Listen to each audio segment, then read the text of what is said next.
Textile industry का संपूर्ण ज्ञान जिस भी आदमी को थोड़ी बहुत भी सीखने की ललक होती है, भूख होती है, इस वीडियो में उसको स्वाद आ जाएगा। ये वीडियो में ना मेरे को भी बड़ा मजा आया है एक्चुअली। हाँ, ये एमबीए कराने वालों को टेक्सटाइल इंडस्ट्री की वो फॉर्मूला फ्रेमवर्क दूंगा। ये आपने कहीं एक जगह पे वो 10 स्ट्रैटेजी इकट्ठी नहीं सुनी होगी। नमस्कार, विवेक बिंद्रा बोल रहा हूं, फाउंडर एंड सीईओ बड़ा बिजनेस.com। बहुत दुखी रहते थे लोग टेक्सटाइल इंडस्ट्री को लेकर। बहुत लोगों ने बोला कमेंट बॉक्स में टेक्सटाइल में वीडियो बनाओ, टेक्सटाइल में वीडियो बनाओ। वापस आ चुका हूं, आज टेक्सटाइल इंडस्ट्री की पूरी बात करूंगा। आज मैं आपको रिटेलर से लेकर मैन्युफैक्चरर तक गेम चेंज करेंगे। पीछे मैंने कोई अच्छे वीडियो दिए हैं, वो जरूर साथ में चेक कर लेना। एक मैंने क्रेडिट का वीडियो दिया आपको, जिसमें मैंने बताया कि कर्जे से कर्जा कैसे मिल सकता है, आपको पैसा कैसे मिल सकता है अगर आपका सिविल स्कोर ठीक नहीं है तो भी, और बाकी टाइम मैनेजमेंट की कुछ टेक्निक्स, और यूट्यूबर के ऊपर शेयर मार्केट पे कुछ वीडियो डाले थे मैंने। समस्याओं का समाधान, घटेगा बिजनेस में नुकसान, बढ़ाओ कस्टमर रिटेंशन, खत्म हो जाएगा कंपटीशन। ये ज्ञान बढ़ा देगा आपका नाम, कैसे बेचे सामान कस्टमर केवल याद रखेगा आप ही का नाम। टेक्सटाइल इंडस्ट्री की एमबीए करने वाले हम। रिटेल, कपड़ों का रिटेल, कपड़ों का व्यापारी, ये जो है ना एक कस्टमर का बिजनेस होता है। इसमें आपको दुकान के अंदर, शोरूम में कुछ एंटरटेनमेंट, एक्साइटमेंट रखनी चाहिए, तभी कस्टमर आता है। वैसे तो रिटेलर बहुत सारे हैं, लाखों रिटेलर है हमारे देश में, इतना कंपटीशन है, इतनी स्कीम, इतने डिस्काउंट, तो रिटेलर अलग से कैसे निकल के आए? कपड़ों का व्यापारी क्या करेगा? इस इंडस्ट्री में होता क्या है? इसमें कौन छाता है? करोड़ों रुपया कैसे कमाया जा सकता है? सुनना मेरी बात को। अगर इसके अंदर जैसे खाने की इंडस्ट्री होती है ना, फूड, उसको पहले देख के खाते हैं, आंखों से खाते हैं, फिर जबान से खाते हैं। कपड़ों में भी ऐसी होता है। कपड़ों में भी ऐसी होता है, पहले आप कपड़ों को देख करके पहनते हो मन से, उसके बाद एक्चुअली पहनते हो। तो शोरूम आपका ऐसा होना चाहिए, कपड़े ऐसे होने चाहिए, देखने में अच्छे लगे। बड़ी ल्यूक्रेटिव इंडस्ट्री है। 10 लाख रिटेलर है आज हमारे देश के अंदर कपड़ों के, और ब्रेक इवन पॉइंट इसका बहुत इजी है, आसानी से अचीव हो सकता है। अगर 50% एफिशिएंसी पे भी करें तो ब्रेक इवन तुरंत मिल जाता है आपको इसमें। छोटा रिटेलर भी इसमें लॉस नहीं करता, लेकिन अगर ठीक से चलाए तो।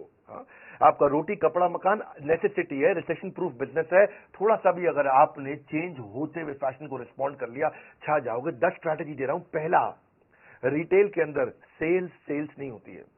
कपड़ों के शोरूम में भी सेल्स नहीं है, परचेज सेल्स है। क्या मतलब हुआ इसका? इसमें ना सारा गेम परचेज में है। परचेज, आपको क्या ब्रांड लेना है, क्या डिजाइन लेना है, कौन सी सीजन में चलेगा, किस प्राइस का चलेगा, गेम सारा परचेज में है। जितने भी मैंने कपड़ों के शोरूम देखे हैं, वहां सारी गड़बड़ तभी होती है जब उनके पास गलत माल पड़ा होता है। रिटेलर को एग्जीबिशन जाना चाहिए, एग्जीबिशन में जाकर के स्टडी करना चाहिए मार्केट क्या ले रही है। ऐसा नहीं कि आपको जो आकर के स्कीम दे गया है, जो आपको आके मिठाई का डब्बा देगा, भैया ये कपड़े ले लो हमारे, बहुत बढ़िया। ऐसे बहुत सारे एजेंट्स आएंगे बीच में, वहीं सारा गेम खराब होता है। परचेज सीख लो पहले क्या होता है, परचेज करते कैसे, फैशन और रेलेवेंसी के हिसाब से, पब्लिक डिमांड, ट्रेंड्स और रेलेवेंट स्टॉक के हिसाब से हमारे को लेना है। परचेज लाइफलाइन है, बाय राइट सेल राइट। सही खरीदा आसानी से अपने आप बिक जाता है। प्रॉब्लम क्या हो जाती है, मेन मुद्दा क्या है धंधे के अंदर, जब आप गलत माल लेके रख लेते हो तो इन्वेंट्री बढ़ जाती है, माल पुराना होता है, कपड़ा पुराना होते ही फैशन बदलते ही बिकना बंद हो जाता है। जब बिकना बंद हुआ तो गेम ओवर हो जाता है, क्योंकि रॉन्ग बाइक आपने, आपका अनसोल्ड स्टॉक मतलब आपका कैश फंस गया है। इतने दिन से कपड़े पड़े हुए हैं, मक्खी मार रहे हो आप, बिक नहीं रहे हैं, कैश आपका फंस गया है। ब्रांड जल्दी बिकते हैं, फटाफट बिकते हैं, स्कीम के चक्कर में मत आना। डेड स्टॉक हो रहा है तो तुरंत निकाल दो उसको। वाई एनालिसिस करो, मेरे साथ ऐसा क्यों हो रहा है, क्या मैं गलत डिजाइन ले रहा हूं, क्या मैं महंगा या बहुत सस्ता ले रहा हूं, क्या मेरा सेल्समैन ठीक नहीं है, या मैं डिस्प्ले अच्छे से नहीं कर पा रहा। बेसिकली यही 4 प्रॉब्लम होती है, डिजाइन की, प्राइस की, सेल्समैन की और डिस्प्ले की। ये 4 चीजें ध्यान रखनी अपने जरूरी है। बैड स्टॉक मत खरीदो, good stock, very good stock लेना। बैड स्टॉक मतलब जो बिकता नहीं, गुड स्टॉक मतलब जो बिक जाता है, डिमांड है, लेकिन वेरी गुड स्टॉक फट फट फट फट बिकता है। अब इसका मतलब क्या हुआ, 80-20 फॉर्मूला। फिर समझो, रिटेल के धंधे में आपकी सेल्स अच्छी नहीं करनी है, परचेज अच्छी करनी है। माल वही रखो। जो माल 80% बिकता है, ये केवल 20% तरह का माल होता है जो 80% बिक जाता है, और वही वाला 20% तरह का माल, उसको 80% भर लो अपने पास में। 80% ऑफ दैट 20% जो आपको 80% ग्रोथ देगा। ये है मेन मुद्दा इसके अंदर। इसको बोलते हैं एबीसी एनालिसिस या एफएसएन analysis, fast moving, slow moving, non moving. जो जल्दी बिकता है उससे शोरूम भर दो, जो धीरे बिकता है उसको केवल 15-20% रखो, और जो नहीं बिकता है उसको 2-5% से ज्यादा कभी मत रखो। यही है मेन सारा का सारा गेम। परचेज जो है ना, माल को जमा करना। परचेज मतलब जमा, दुकान में सामान लाते हो, परचेज मतलब जमा, सेल्स मतलब मजा। जमा मजा, जितना बढ़िया सेल्स करोगे उतना मजा आएगा आपको। लेकिन क्या है, जब आपका अगर जब जमा राइट है तो sales becomes easy and light. When the जमा इज राइट, यानी कि purchase is right, sales becomes easy and light. But when जमा इज रॉन्ग, गलत सामान ले आए, sales delays for very long. मुद्दा यही है। व्हेन जमा is right sales becomes easy and light, when जमा is wrong sales delays for very long. अगर आपने ईबीओ खोला है वहां तो आसान है, एक्सक्लूसिव ब्रांड आउटलेट बोलते हैं, मतलब एक कंपनी का शोरूम खोल लिया, वहां तो आसान है, वहां तो कोई कंफ्यूजन ही नहीं है। जो बड़ा ब्रांड है वो खुद ही मर्चेंडाइज ढूंढने में आपको मदद करता है, वही आपको कौन सा माल लेना है, कितना माल लेना है, इस मार्केट में क्या चलेगा, मार्केट इंटेलिजेंस देता है, प्रोडक्ट मार्केट फिट आपको बना के दे देगा। हाँ, तो वहां पे आपके लिए, क्योंकि अगर अच्छी सेल हो रही है तो आपके ब्रांड पे भी इंपैक्ट करेगा, तो वो खुद ही कंपनी करके दे देती है। लेकिन अगर आपका ईबीओ नहीं है, मल्टी ब्रांड आउटलेट है, तो आपको परचेज समझदारी से करनी है। दूसरा, स्टॉक आउट इज पॉइजन। देखो, जो माल ज्यादा बिकता है ना, वो अगर स्टॉक आउट मतलब क्या होता है कि भाई सामान खत्म हो गया है, बिकने वाला माल वो खत्म हो गया है। देखो, अगर कुछ स्टॉक फालतू रखा है ना, उसका जो नुकसान है आप कैलकुलेट कर सकते हो कि भाई मेरा 50,000 रुपए का माल फालतू पड़ा है और वो बिक नहीं रहा, मतलब 50,000 रुपए फंसा हुआ है। लेकिन जो माल बिकता है वो नहीं है, तो कितने सारे कस्टमर वो ले जाते जो लेके नहीं गए, वो आपको पता भी नहीं चलने वाला। तो जो स्टॉक आउट यानी कि माल ना होना, यानी कि जो बिकने वाला माल है वो ना होना, ये आपके धंधे के लिए जहर है। अगर आपके पास स्टॉक कम पड़ा है, अंडर स्टॉक है या गलत स्टॉक है, इसका कारण तो या तो लैक ऑफ फंड, आपके पैसे की कमी है, वर्किंग कैपिटल मैनेज नहीं करना आ रहा है, या माल अगर जल्दी बिक के खत्म हो गया है, इसका मतलब आपको पता ही नहीं कि पुअर डिमांड फोरकास्टिंग है, आपको आइडिया नहीं है आपके पास क्या बिकता है।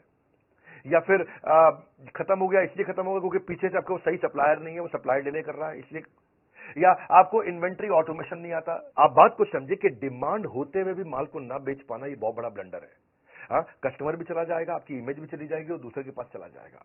तो आप क्या करिए, परेटो प्रिंसिपल जो मैंने बताया था, जो 20% माल 80% बिकता है, उस माल का हर महीने फ्रेश बाइंग करते रहो, शोरूम नया लगेगा।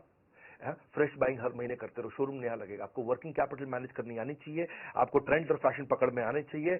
आप या तो ईबीओ खोल लो, दो पाए, या तो एक्सक्लूसिव ब्रांड आउटलेट खोल लो। भाई जिस कंपनी, वो कंपनी खुद ही बता देगी क्या बिकता है क्या नहीं बिकता, उसके पास ईआरपी है, सॉफ्टवेयर है, बता देगा। और आप ईबीओ नहीं खोलना चाहते, अपना ही एमबीओ चलाना चाहते हो, तो फिर ईआरपी खुद लगा लो। रेडी सोल्यूशन आजकल ईआरपी के बहुत सारे आ रहे हैं, वो लगा लो, काम हो जाएगा। तीसरी स्ट्रैटेजी पे ध्यान देना, लोकेशन जो है ना, इसमें बड़ा गेम चेंजर है। आपके शोरूम का, आपके स्टोर का, आपकी कंपनी का लोकेशन कहां पे है, फिजिकल लोकेशन से बात बनती है। भैया अगर लोकेशन कमजोर है, कस्टमर ही नहीं आ रहा, तो बेकार है। आपका जो प्राइमरी कस्टमर है ना, जो 60 से 80% कस्टमर वैसा होता है जो माल खरीदता है। सेकेंडरी मतलब 15% कस्टमर ही कभी कभी लेता है। टर्शरी मतलब वो कस्टमर जो माल खरीदता ही नहीं है। इसका कैलकुलेशन करना सीख लो, ये कैसे मिलते हैं, इसके कुछ तरीके होते हैं, ये मिलते कैसे हैं, क्या फैक्टर होते हैं। आप जहां दुकान खोल रहे हो वहां कस्टमर आपके काम के रहते कितने हैं, वो पढ़े लिखे कितने हैं, यहां पे चलने वाले पैदल ग्राहक कितने घूमते हैं, इनकी उम्र क्या है, जो प्रोडक्ट आप बेच रहे हो वो उस उम्र के लोगों को देना है कि नहीं देना है, किस प्रोफेशन के लोग रहते हैं आसपास। कुछ इलाके होते हैं जहां व्यापारी ज्यादा रहते हैं, कुछ इलाके होते हैं जहां अपार्टमेंट होती है, सोसाइटीज होती है, हाई राइज टावर में नौकरी करने वाला ज्यादा होते हैं। इनकम ग्रुप कैसा है, लाइफस्टाइल कैसा है, धर्म क्या है उनका, प्राइवेट व्हीकल उनके पास है कि नहीं है, उनकी उनकी स्पेंड करने की क्षमता कितनी है। आसपास जहां आपने शोरूम खोला है वहां कोई मेट्रो जाती है क्या, वहां कोई बस जाती है, ऑटो आता है, पब्लिक ट्रांसपोर्ट है वहां पे। ये चीजों को देखो तब आपको समझ में आएगा यार, यहाँ लोकेशन ठीक है, यहाँ माल अपने को शोरूम खोल देना चाहिए। चौथी स्ट्रैटेजी बड़ी कमाल का गणित दूंगा इसमें मैं, ये रियल कंटेंट है भाई साहब। हाँ, brand gives you better inventory turnover. क्या मतलब हुआ बेटर इन्वेंट्री टर्नओवर? मतलब बेटर आरओआई। इसका मतलब समझो, केस स्टडी से समझाता हूं। मोबाइल के दो ब्रांड लेते हैं, जियोनी और शाओमी। जो दुकानदार है ना, उसको शाओमी केवल 4% मार्जिन देता है, जियोनी 12% मार्जिन देता है। लेकिन फिर भी कौन, मतलब कमाई किसमें जा रहा है, जियोनी में कि शाओमी में? जियोनी में। जियोनी 12% दे रहा है। हाँ, यानी कि आपने 1 लाख रुपए का मोबाइल बेचा जियोनी का, तो आपको 12,000 रुपए कमा लोगे। शाओमी का 1 लाख रुपए का मोबाइल बेचा तो केवल 4,000 रुपए कमाओगे। तो आदमी कहे भाई जियोनी ज्यादा रख लो, लेकिन वो शाओमी रखता है ज्यादा। पूछो क्यों? क्योंकि समझो यहां पे दो आपके बड़े अच्छे से खाने बने हुए हैं जहां आपने मोबाइल रखे हुए है कि नहीं, रैक अंग्रेजी में बोलते हैं। यहां 1 लाख रुपए का जियोनी पड़ा है, यहां 1 लाख रुपए का शाओमी पड़ा है। जियोनी 1 लाख रुपए का पूरे महीने में एक ही बार बिकेगा, यानी कि एक महीने में 1 लाख रुपए का आपने जियोनी बेच लिया, तो आपको उस पर कितना बच गया? 12% के हिसाब से 12,000 रुपए बच गया। लेकिन शाओमी इतनी तेज बिकता है, इतना ज्यादा बिकता है, इतना ज्यादा बिकता है कि ये 1 लाख रुपए का माल बिक गया, फिर आपने खरीदा, फिर बिक गया, फिर आपने खरीदा, फिर बिक गया, फिर आपने खरीदा। आपने फंसाया तो 1 ही लाख है, लेकिन ये 10 बार बिक गया। इधर 1 लाख का माल 1 बार बिका, शाओमी का 1 लाख का माल 10 बार बिक गया। शाओमी दे तो रहा था 4%, लेकिन उस 1 लाख पे आपने 4% 10 बार कमा लिया। यानी कि आपने यहाँ 40,000 रुपए कमाया और यहाँ आपने 1 लाख पे केवल 12% देखने में अच्छा था, पर ये एक ही बार बिका तो आपने 12,000 कमाया। तो इस 1 लाख पे अपने महीने में 12,000 रुपए कमाया, इस 1 लाख पे महीने में आपने 40,000 रुपए कमाया, क्योंकि माल 1 ही लाख का रखा था, बिक रहा है, आ रहा है, बिक रहा है, जा रहा है। आप तो 1 ही लाख का माल फंसाते हो ना, अपना पैसा तो 1 ही लाख फंसाया दोनों जगह पे आपने, पर ये कम बार बिका जियो नहीं, तो यानी कि 1 बार बिकने पे आपको 12,000 कमा के दिया, 10 बार 1 लाख का माल बिकने के कारण आपको 40,000 रुपए कमा के दिया। इसको बोलते हैं आरओआई। इसका मतलब क्या भैया? मतलब ये है कि अगर आप अच्छा ब्रांड रखोगे तो वो आपका ब्रांड बना देगा, और लोकल आइटम रखोगे तो आपको भी जिंदगी भर लोकल बनाए रखेगा। माल वो रखो जो अपने आप बिकता हो, मार्जिन थोड़ा मात्रा कम भी हो तो भी चल जाता है, आप आरओआई बहुत अच्छी कमा लेते हो, बहुत बढ़िया कर लेते हो। इसमें ना आप, मैं साधारण भाषा में समझाना पसंद करता हूं। ये जोनी शाओमी के आइडिया से आपको समझ में आ गया होगा। कपड़ों में मामले में भी ना, कोई लोकल लल्लू लाल कपड़ा मत रखो, ठीक ब्रांड का कपड़ा रखोगे। हाँ, लल्लू लाल हो सकता है आपको 50% मार्जिन दे दे, ब्रांड आपको 30% मार्जिन दे, पर आप ब्रांड में ज्यादा कमा जाओगे, जल्दी जल्दी बिकता है। हाँ, स्टॉक बहुत तेज घूमता है। और ये अगर फंसा रह गया ना आपका, जियोनी फंसा रह गया, तो जियोनी 3G था, टेक्नोलॉजी 4G आ गई, मोबाइल बेकार हो गया। भाई उसका रैम कम था और नया रैम आ गया, ज्यादा रैम वाले मोबाइल आ गए, टेक्नोलॉजी बेकार हो गई, मोबाइल बेकार हो गया। पड़े पड़े मोबाइल पुराना बेकार हो जाएगा, आपकी जिंदगी बेकार हो जाएगा। आपका भाई क्या हो गया, क्या करूं, फंस गया मैं, मक्खी मार रहा हूं उसके बैठ के। एक और फॉर्मूला समझो आप, इसको बोलते हैं stock rotation formula. Stock rotation formula क्या, इसे समझ में आ जाएगी आपको बात। अगर आप बिल्कुल पढ़े लिखे नहीं हो ना, तो भी ये फॉर्मूला समझ में आ जाएगा आपको। हाँ, मैथमेटिक्स तो छोड़ो, अगर आपने खाली 10वीं छोड़ो, 8वीं छोड़ो, 5वीं तक पढ़ाई करिए, इतना इजी कर दूंगा। सेल्स अपॉन स्टॉक का मतलब क्या है? आपने सेल्स करी 2 करोड़ की और माल आपने 1 करोड़ का खरीदा, यानी कि साल के एंड में आपके पास 1 करोड़ का माल बचा, लेकिन साल के एंड तक आपने सेल 2 करोड़ की कर दी। कैसे करी होगी? ऐसी करी ना कि भाई माल गया आया, गया आया, तो आपने माल आपने 2 बार मंगा लिया। तो आपका जो फंसा था 1 ही करोड़ फंसा था, लेकिन माल आपने 2 बार बेच दिया। आप, कई लोग इतने समझदार होते हैं, इतने समझदार होते हैं कि 1 करोड़ लगा करके 5 करोड़ की सेल कर देते हैं, और कई एक्सट्रीमली बेस्ट होते हैं, वो 1 करोड़ लगा करके 1 करोड़ का माल साल में 10 बार बेच देते हैं। यानी कि कपड़ों के शोरूम में उसको बोलेंगे 10 करोड़ अपॉन 1 करोड़, यानी कि उसका स्टॉक रोटेशन 10 बार हो गया है। आप समझो, तो इसको ऐसे समझो भाई, कुछ दुकानदार पुराना माल पड़ा है, वो थान में लिपटा हुआ है, उस पर दाग पड़ जाते हैं, जीन्स रखते हैं, किसी लोकल शोरूम में जाओगे दुकान पे, वहां जीन्स जब वो खोल के निकालेगा ना, तो उसके घुटनों से जहां फोल्ड करी थी जीन्स, उसमें लाइन सी आ जाती है। देखिए आपने कभी कभी ब्राउन सी, भूरे रंग की लाइन आ जाती है, क्योंकि माल पड़ा हुआ है, उसका स्टॉक रोटेशन नहीं हो रहा, पुराना माल पड़ा हुआ है, खराब हो गया उसका माल, फैशन बदल चुका है, माल पड़ा हुआ है। वही चक्कर है। आपने अगर 1 करोड़ का माल 10 बार बेच दिया तो आपका स्टॉक रोटेशन 10 है। इसको आप ऐसे समझो फॉर्मूला से आसानी से, कि 1 करोड़ का माल अगर आपने 30% मार्जिन पे साल में 1 ही बार बेचा तो आपको 30 लाख रुपए बचा। लेकिन आपने दूसरी तरफ 1 करोड़ का माल साल में 5 बार बेच दिया, जल्दी जल्दी बेच दिया, 30% की जगह खाली 20% मार्जिन कमाया, तो 20% मार्जिन आपका 1 करोड़ का होता है 20 लाख, लेकिन 5 बार बेच दिया, यानी कि 20 लाख मल्टीप्लाइड बाय 5, 1 करोड़ रुपया। यहां 30% मार्जिन के साथ आपने 30 लाख कमाया, 20% मार्जिन के साथ आपने 1 करोड़ कमा लिया। वो 30 लाख कमा रहा साल में, 1 करोड़ कमा रहा साल में। एक ही अमाउंट फंसाया दोनों ने, इन्वेस्टमेंट दोनों की बराबर थी, पर उसकी बेचारे की कमाई साल के एंड में 30 लाख है, इसकी कमाई साल के एंड में 1 करोड़ है। ये मजा मार रहा है। इसके लिए करना क्या हुआ? समझ में तो आ गया आपको? 4 महीने पुराना माल खरीदी के भाव पे बेच दो। अगर कोई जीन्स लेके आए थे आप 500 रुपए की, 4 महीना हो गया है, अब 500 में बेच देना भाई, 800-900 का खाब छोड़ दो, अब 700 में मत बेचो, 500 में बेच दो, 4 महीना हो गया। लेकिन अगर 6 महीने तक सामान पड़ा रह गया कपड़ा आपके पास कोई, तो 500 की जगह 450 में बेच दो, कोई दिक्कत नहीं है, 430 में बेच दो, कोई दिक्कत नहीं है, पैसे छुट्टे हो जाएंगे। आपके पास 50,000 रुपए का माल फंसा पड़ा है ना, 50,000 का माल 40,000 रुपए निकाल दो, 40,000 रुपए हाथ में तो आएंगे। जब 40,000 हाथ में आएंगे तो नया माल लेके आओ, बहुत तेज बिकेगा, कमा के भी देगा। जब जगह खाली होगी, नया माल आएगा, नया माल जल्दी बिकेगा, जो शॉप है वो शोरूम लगने लग जाएगा अपने आप। कस्टमर के हिसाब से खरीदो भैया। कई लोग आएंगे आपको स्कीम देंगे, अरे भाई साहब 3 जीन्स ले लो, साथ में 3 जीन्स फ्री दे रहा हूं, वो स्कीम है। हो सकता है कस्टमर ना ले रहा, वो कस्टमर वही लेगा जो कस्टमर को पसंद आता है। कस्टमर के हिसाब से माल खरीदो, स्कीम के हिसाब से नहीं कि जो डिस्ट्रीब्यूटर डीलर आके आपको स्कीम दे जाता है। तो आपके लिए देखो, एक चीज और अच्छी बताता हूं, आपको आरओआई अच्छा निकालना है ना, टेलर रख लो अपने पास। टेलर के साथ बहुत कमाई होती है भैया।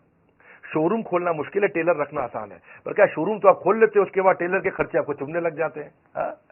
आप क्या है कि आप $1 खर्च कर देते हो, 1 पेनी में दिक्कत आती है, 2,000 का नोट खर्च कर देते हो, 2 रुपए खर्च करने में दिक्कत आती है। टेलर रखो।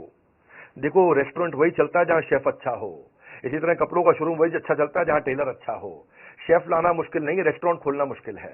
आप अगर रेस्टोरेंट, ये बड़ा इंपॉर्टेंट है चीज को समझना कि टेलर छोटी छोटी चीजें आपके लिए अच्छी इतनी तेज कर सकता है सर्विस के मामले में कि आपका कस्टमर वापस आता है लौट करके। मैं ना इस रिटेल इंडस्ट्री के अंदर, इसके अंदर ये जो हमारी टेक्सटाइल इंडस्ट्री है, इसमें सियाराम एक अच्छा ब्रांड है। उसके जो ओनर है, चेयरमैन है मिस्टर रमेश पोदार, हमारी बड़ी मित्रता है उनसे, बड़ा प्रेम है, बहुत बहुत वार्म और कॉर्डियल रिलेशनशिप है मेरा।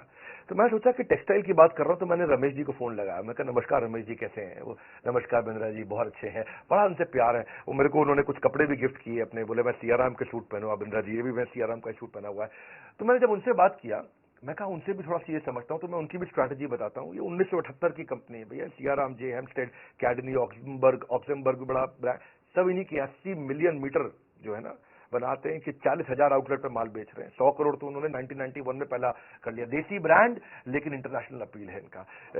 ये रिलेशन इनके साथ ऐसा है कि इन्होंने देखा कि डॉक्टर विवेक बिंद्रा बड़े वर्ल्ड रिकॉर्ड बना रहे हैं, तो इन्होंने भी रिटेलर्स के लिए एक इवेंट किया था और उसमें इन्होंने गिनीज वर्ल्ड रिकॉर्ड बनाया था। मुझे बोले कि आपसे इंस्पायर हुए, आपके देखा देखी हमने भी वर्ल्ड रिकॉर्ड बनाया। तो सियाराम के रमेश पोदार जी से एक और स्ट्रैटेजी मुझे समझ में आई, space utilisation is revenue maximisation. कई बार लोग शोरूम खोल लेते हैं। अब एक भाई थे हैदराबाद के, और उनका जो शोरूम था, उनका जो स्टोर था, वो 6,000 स्क्वायर फीट का था, 3,000 स्क्वायर फीट ग्राउंड फ्लोर पे, 3,000 स्क्वायर फीट फर्स्ट फ्लोर पे। तो ग्राउंड फ्लोर पे उन्होंने बना रखा शोरूम, बहुत बढ़िया, चकाचक, लाइट, बहुत सुंदर, मतलब अंदर घुसो तो देख के बड़ा हो मजा आ जाता। और ऊपर उन्होंने बना दिया गोडाउन। तो रमेश भाई वहां गए, उनसे मिले, उन्हीं का रिटेलर था। तो रमेश भाई बोले, अब सियाराम के चेयरमैन है तो सामने वाला बात सुनता भी है उनकी। बोले यार तुम गलती कर रहे हो, प्राइम लोकेशन पे, हैदराबाद की सबसे महंगी रोड पे तुम्हारा ये शोरूम है, और फर्स्ट फ्लोर को तुमने बना रखा है गोडाउन। गोडाउन सस्ती जमीन पे बनाओ, तो ग्राउंड फ्लोर पे भी शोरूम कर दो, फर्स्ट फ्लोर पे भी शोरूम कर दो, स्पेस को यूटिलाइज करो। स्पेस यूटिलाइज होगा, रेवेन्यू मैक्सिमाइज होगा। वो भाई मान गया उनकी बात। वही आदमी जो नीचे ग्राउंड फ्लोर पे 8 करोड़ का टर्नओवर कर रहा था, ऊपर फर्स्ट फ्लोर खोलते ही वो 12 करोड़ पे आ गया, फिर 15 करोड़ पे आ गया। उन्होंने बहुत धन्यवाद किया, क्योंकि जब गोडाउन बनाना था वो सस्ती जगह बनाया, खर्चा उसका बहुत कम हो गया। वरना अगर ऊपर फर्स्ट फ्लोर जो इतनी प्रीमियम लोकेशन थी, उससे फट फट फट फट तेज कमाया उन्होंने। तो स्पेस यूटिलाइजेशन जब करोगे तो उसमें देखो मैनेक्विन अच्छे से डालो, ट्रायल रूम बनाओ, शीशे लगाओ, डिस्प्ले शेल्फ अच्छे लगाओ, डिस्प्ले काउंटर बढ़ाओ। जितना अच्छे से स्पेस को यूटिलाइज करेंगे ना, उतना रेवेन्यू मैक्सिमाइज होता है आपका। अगला है छठा स्ट्रैटेजी, इफेक्टिव ट्रेनिंग, मतलब हायर कन्वर्जन। आपने शोरूम बनाया, आपके शोरूम पे आपने कितने सालों की मेहनत करी है ना, कितना पैसा लगा दिया आपने वहां पे, कितना कुछ कर दिया आपने, इतनी ब्रांडिंग मार्केटिंग कर दी उसकी, आज उसकी इतनी इज्जत हो गई कि रोज 100 कस्टमर आ रहे हैं वहां पे। अगर रोज 100 कस्टमर आ रहे हैं और आपका सेल्समैन इतना कमजोर है कि 100 में से खाली 20 को माल बेच पाता है, 100 में से वो 20 को माल बेच पाता है, क्योंकि उसकी ट्रेनिंग अच्छी नहीं हुई। अगर उसकी ट्रेनिंग अच्छी कर दें, वो 100 में से 40 को माल बेच दे, तो आपका टर्नओवर एकदम डबल हो जाएगा। हाँ, कस्टमर लाने पे आप खर्चा कर चुके हो, पर उसकी ट्रेनिंग नहीं करी आपने। ये छोटे छोटे खर्चे होते हैं। प्रोफेशनलिज्म बढ़ाइए। हाँ, प्रोफेशनल्स को लाइए, उनको उतना प्रेम दीजिए कि वो फैमिली हो जाए, फैमिली को लाइए, उनको उतना ट्रेनिंग दीजिए कि वो प्रोफेशनल हो जाए। दो बातें हैं कि आप जब किसी इंप्लॉय को हायर करते हो, उसको इतना प्रेम दो प्रोफेशनल आदमी को कि वो फैमिली जैसा हो जाए, और खुद के जो परिवार वाले हैं उनको इतना ट्रेनिंग दे दो कि वो प्रोफेशनल्स की तरह काम करना शुरू कर दें। मजा आएगा। उसके बाद ट्रेनिंग का कल्चर बना दो। यंगस्टर्स को बहुत दिक्कत आती है, उनके लिए बड़ा आसान हो जाएगा। डेटा ड्रिवन अप्रोच रखो, मेजरेबल गोल रखो, नहीं तो एवरीथिंग गोल गोल हो जाएगा। अगर मेजरेबल गोल नहीं होगा तो एवरीथिंग गोल गोल। गोल गोल चाहिए या बड़ा जबरदस्त वाला गोल चाहिए। अपने मैनेजर को, स्टोर कीपर को, सेल्समैन को, कस्टमर सर्विस एग्जीक्यूटिव को, शॉप फ्लोर में सबको बढ़िया ट्रेनिंग दो। इसको सारे रिटेलर्स के आप बता देना, जितने भी भैया अपने टेक्सटाइल वाले हैं। गेम चेंजर वीडियो में कुछ ऐसे फॉर्मूला दूंगा आपको मैं। तो सेल्समैन ना बड़ा इंपॉर्टेंट टच पॉइंट होता है। 10 में से 2 कस्टमर को माल बेच पा रहा था, वो 10 में से 4 को बेचना शुरू हो गया। अच्छी ट्रेनिंग दे दी आपने तो टर्नओवर डबल हो गया आपका। तो आपका जो शॉप फ्लोर है वो बहुत इंपॉर्टेंट एरिया है। उसको आप फीचर वर्सेस बेनिफिट की ट्रेनिंग दो। भाई कपड़ों का फीचर मत बताओ, बेनिफिट बताओ। उसको प्रोडक्ट की origin, history, accessories, catalogue, prices, कपड़ों के डिफरेंट साइजेज, यूके का साइज ये है, यूएस का साइज ये है, मेन का साइज ये है, वुमेन का साइज ये है, फैब्रिक का उसको एक्सपीरियंस हो जाना चाहिए, कॉम्पिटिटर क्या प्रोडक्ट बेच रहा है, कॉम्पिटेटिव एडवांटेज क्या उसको समझ में आ जाना चाहिए, एटिकेट्स के साथ बात करें, रैपो बिल्डिंग, रिलेशनशिप बना करके माल बेचे, कस्टमर के बाइंग बिहेवियर को पहचाने। डिफिकल्ट गुस्से वाला कस्टमर आ गया, एकदम चिड़ा हुआ, नक चढ़ा,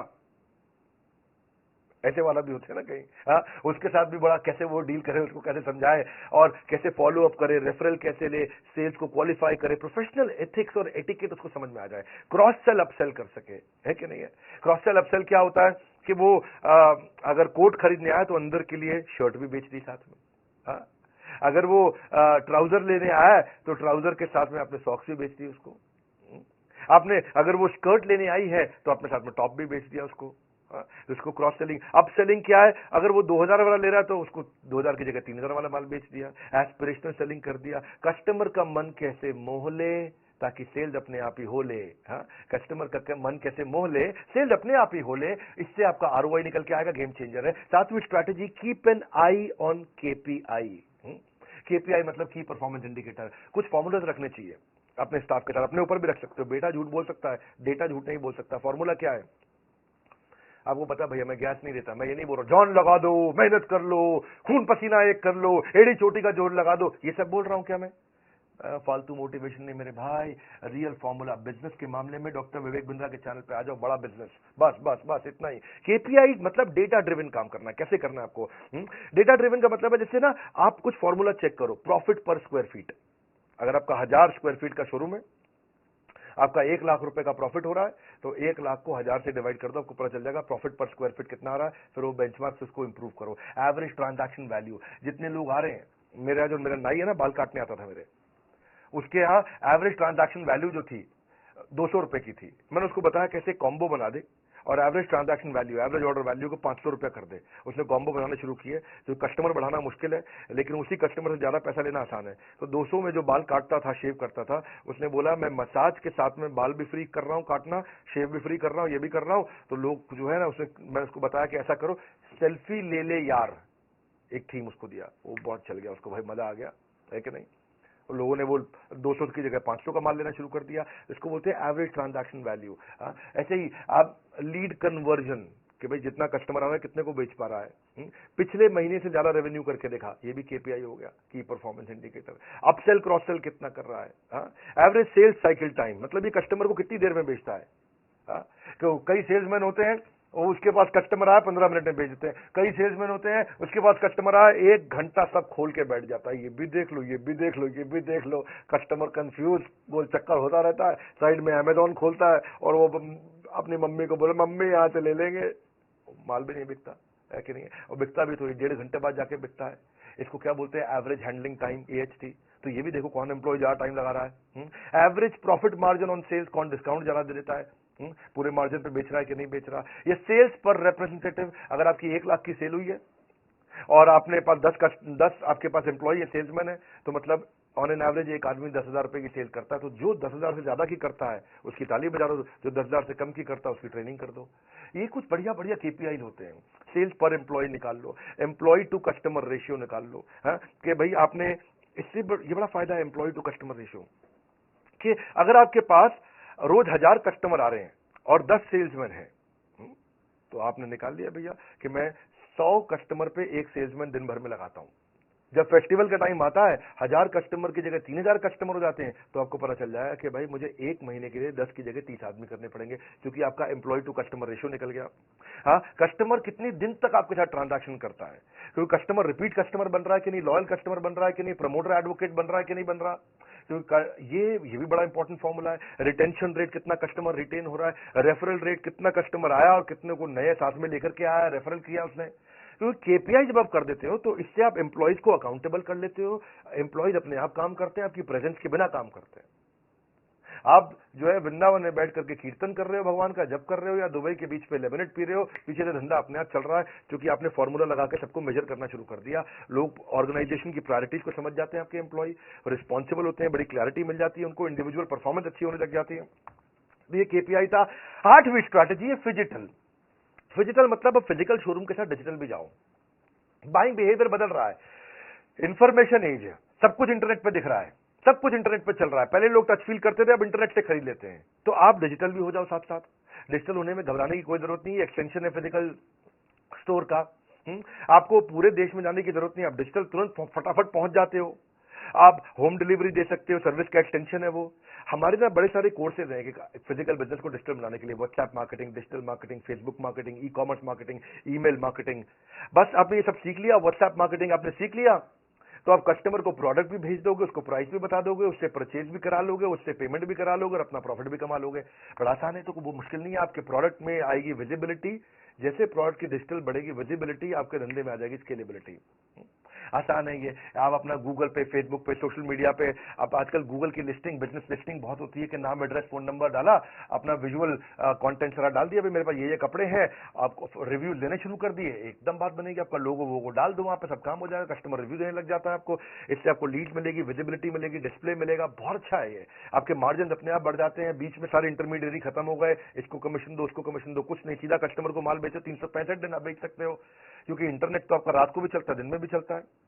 शोरूम तो आपका खाली दिन में खुलता है, इंटरनेट तो आपका रात को 2 बजे भी इंटरनेट पे दुकान खुली है, आपकी दुकान इंटरनेट पे सुबह 4 बजे भी खुली है, 26 जनवरी पे भी खुली है, 15 अगस्त को भी खुली है। इंटरनेट पे तो आपकी दुकान हर समय खुली हुई है। तो इसको सीखो आकर के, हमारे भी कोर्सेज हैं बहुत सारे, इसके ऊपर आप ज्वाइन कर सकते हो, बोर्ड लाइन नंबर पे फोन करके। बहरहाल 9वीं स्ट्रैटेजी, अगर आपको ईबीओ का मतलब क्या है? ईबीओ मतलब एक्सक्लूसिव ब्रांड आउटलेट। इसमें आपकी मेहनत कम है, ब्रांड की मेहनत ज्यादा है, वो सारे आपकी मदद करते हैं। मान लो आपने कोई भी ब्रांड उठा लो, अभी सीआरएम की बात कर लेते हैं, सीआरएम का ब्रांड उठा लो, उसके अपने लॉयल कस्टमर है, उसकी अपनी बहुत बड़ी विजिबिलिटी है, उसका अपना प्रूवन एक क्वालिटी और कमर्शियल वायबिलिटी है, और आपको बड़ी अच्छी प्रीमियम अपील है उसकी। ब्रांड का अपना एक विजन होता है, उसकी अपनी लॉन्ग टर्म स्ट्रैटेजी होती है, उसके अपने ग्रोथ प्लान होते हैं, उसके बाद अपने मार्केटिंग के बजट होते हैं। आप थोड़ी कर सकते हो सारे बॉलीवुड वाले को ला दो। हमने अगर सीआरएम का एग्जांपल लिया तो उन्होंने आजकल दीपिका पादुकोण के हस्बैंड को अपना ब्रांड एम्बेसडर बना रखा है, और अब वो आएगा अपना आकर के, वो तो पता ही है, रंगीन कपड़े पहनता है। तो अब आप तो नहीं, आप दीपिका पादुकोण को या उसके हस्बैंड को ला सकते हो आसानी से, कोई आप तो दुकानदार हो। तो ईबीओ भी आप ट्राई कर सकते हो, ईबीओ बड़ा अच्छा ऑप्शन है। और रणवीर सिंह नाम है उसका, मैं नाम भूल जाता हूं, मैं बॉलीवुड कम देखता हूं। तो वो जो है, आप उसको आपको तो खर्चा नहीं करना है, ब्रांड अपने आप खर्चा करता है, ब्रांड का आपको सपोर्ट मिल जाता है, ब्रांड आपको प्रॉपर्टी सिलेक्शन करा देगा, आपको रेंट नेगोशिएट करा देगा लैंडलॉर्ड से। आप अगर अच्छा ब्रांड होगा, बहुत सारे ब्रांड हैं, लुई फिलिप, फलाना ढिकाना, बहुत सारे हैं। आप उसमें से अगर मान लो हमने अभी सीआरएम की बात करी, तो आपको स्टोर भी डिजाइन करा के देंगे, स्टोर लेआउट भी कर देंगे आपका। सैकड़ों शोरूम हो चुके हैं आप सीआरएम के, और अब उनका आइडिया ये है कि अगले 1 साल के अंदर 1000 नए शोरूम खोलने वाले हैं। इनके अपने फ्रेंचाइजीज खोलते हैं ना ये, तो प्रोडक्ट की ट्रेनिंग देंगे आपको, ऑपरेशंस की हेल्प कर देंगे, फ्लो ट्रेनिंग दे देंगे, बिलिंग का सॉफ्टवेयर दे देंगे, आपको वॉक इन कैसे बढ़ाओगे, आपको लेआउट, साइनेज, हर एक चीज रेडी करके देता है। तो ईबीओ में आपकी टेंशन खत्म है, कोई नया आदमी भी चालू कर सकता है। 10वीं स्ट्रैटेजी क्या है? ईबीओ में ईजी एक्सपेंशन। अगर आपका एमबीओ है, मल्टीपल ब्रांड आउटलेट है, तो पुरानी गल्ला चला आ रहा है। दादाजी बैठते थे, दादाजी के पिताजी बैठते थे, अभी आपके पिता बैठते हैं, अभी आप खुद बैठते हैं, अपने बच्चों के लिए क्या करें? क्योंकि भैया एमबीओ को एक्सपैंड करना मुश्किल है, ईबीओ को आसान है। ईबीओ आप एक साथ 10 शोरूम चला सकते हो, एमबीओ में आपको खुद ही गल्ले में बैठना पड़ता है। तो इंसान अपने बच्चों के लिए जगह बनाता है, तो एमबीओ उसका बड़ा अच्छा एग्जाम्पल है। फ्यूचर बच्चों का आप सिक्योर कर सकते हो, क्योंकि टेक्सटाइल के जो पुराने खिलाड़ी हैं वो भी, और जो बिल्कुल नए हैं वो भी अपने बच्चों को, इसमें सूखा सूखा बिजनेस होता है ईबीओ का, एकदम सूखा सूखा बिजनेस। भाई कंपनी से ही माल आया, कंपनी की सारी स्ट्रैटेजी, कंपनी का सारा सिस्टम आया, कस्टमर भी आया, कस्टमर को पहले शोरूम के बारे में पता है, उसको पहले ब्रांड के बारे में पता है, ओ सियाराम, तो वो आएगा, सियाराम का कपड़ा खरीदेगा, चला जाए, आपको क्या टेंशन है इसमें? कईयों के पास जो कमर्शियल जगह होती है, मॉल में, कहीं पर डिस्ट्रिक्ट सेंटर में, कहीं पे कुछ लोग हैं जिनके पास काम है पर जगह नहीं है, तो वो जगह लेके काम कर ले, और कुछ लोग जिनके पास जगह है पर कोई काम नहीं है, तो उनके लिए भी अच्छा कि भाई, क्योंकि ईबीओ करना आसान है, आपको ट्रेड का आदमी होने की जरूरत नहीं है, कोई भी आदमी कर सकता है। मैं देखो, आपको ना ईबीओ में बिना बिजनेस के बैकग्राउंड के भी आप कर सकते हो। आप मैकडोनल्ड्स का या किसी भी खाने का, किसी का भी आप फ्रेंचाइजी की तरह ईबीओ चला सकते हो उसका। आपको राइट फॉर्मूला दे देते हैं सक्सेस का। आपको अगर सीआरएम वालों से बात करना, तो उनसे भी बात करके देखो, मेरे को क्योंकि उनका बड़ा अच्छा लगा, मैंने खुद जाकर के देखा उनका। बहरहाल ये बहुत सारे आज आपको फॉर्मूलाज मैंने दिया, आपको बहुत सारे फ्रेमवर्क दिया, आपको मैंने ये एमबीए कराई मैंने आपको टेक्सटाइल इंडस्ट्री में। आप इस वीडियो को दोबारा देखना, क्योंकि लंबा वीडियो है, इसमें बहुत काम की चीजें, नोट्स बनाए कि नहीं बनाए। और अगर आप डिस्ट्रीब्यूटर हो, तो आप मैन्युफैक्चरर हो, रिटेलर को आप भेजो वीडियो, होलसेलर को वीडियो भेजो, ये कोई भी फ्रेंचाइजी उस वीडियो को भेजो, सबको आगे बढ़ाना जरूरी है, इसलिए शेयर करना भी बहुत जरूरी है। बहुत काम का वीडियो है। और अगर आप भी बिजनेस में ग्रो करना चाहते हो, ऐसी सारी स्ट्रैटेजी सीखना चाहते हो, अपने ब्रांड को बहुत बड़ा करना चाहते हो, मेरा मोस्ट शॉर्ट आफ्टर कंटेंट आ चुका, लीडरशिप फनल।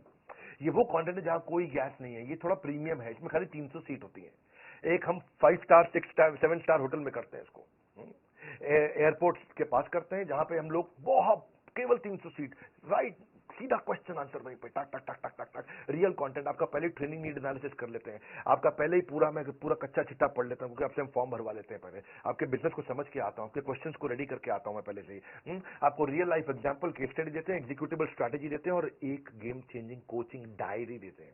ये प्रीमियम कोचिंग डायरी कहीं नहीं मिलती है, ये केवल उस प्रोग्राम में मिलती है। हाँ, वीकली असाइनमेंट रहते हैं, उसके बाद कोच आपको वीकली असाइनमेंट फोन कर करके कराएगा, असाइनमेंट करो भाई साहब, आप नहीं करोगे दूसरे नंबर से करेगा फोन। असाइनमेंट क्यों नहीं किया आपने अभी तक? तो हैंड होल्डिंग सपोर्ट है, leadership funnel game changer program है, लोग कसमें खाते हैं इसकी। इसी अभी तुरंत अगला बैच आ गया है, आप फटाफट पता कर लो, सीट खत्म ना हो जाए। लीडरशिप फनल में आपको लाइफ टाइम मेंबरशिप भी हम फ्री दे रहे हैं, और इस वीडियो को सारे रिटेलर्स तक पहुंचाओ। पता नहीं फ्री कंटेंट से किसकी कितनी मदद हो जाए। बड़े गेम चेंजिंग इसमें स्ट्रैटेजीज है। हमारे साथ जुड़े रहने के लिए, इस वीडियो को शेयर करने के लिए, लीडरशिप फनल के लिए फोन करके पता लगाने के लिए आप सबका हृदय की गहराई से प्रेम पूर्वक बहुत बहुत